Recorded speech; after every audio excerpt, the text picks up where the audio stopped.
News is going beyond the crime scene and looking at how gun violence forever changes communities. Memorials like this are made for victims, like the one near the scene of a deadly double shooting on Kenilworth Avenue.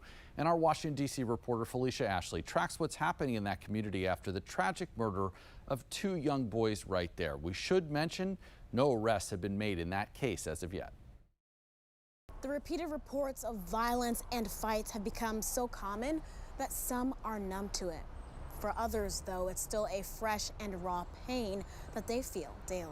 I'm tired and I need this to stop. This is the sound and the impacts of violence on children and their families. To know that he was on the ground, unconscious, being beaten, kicked in his head and his back.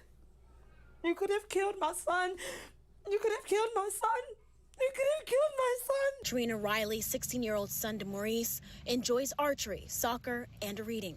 Trina says his differences have made him a constant target. Recently, just 2 days ago. I was at a park, and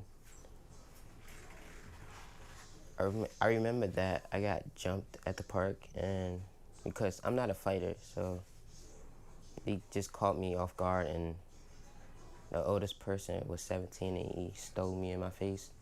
And then I fell to the ground, balled up.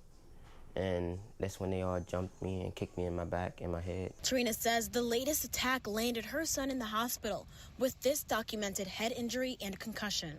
What did it feel like to be on the ground, getting stomped and kicked in the head? I didn't want to be living anymore. Trina says she has moved multiple times looking for the safer school, the safer neighborhood. But knowing she can't always be a shield for her kids. Because you have kids who don't want to be a part of the violent community. I don't want to wear my son on a t-shirt. I'm not looking at a morgue for my son. That leaves her panicked every time they walk out her door. I want to leave. I did before. I want to leave. I want to leave. Reporting from Northwest D.C., Felicia Ashley, 7 News.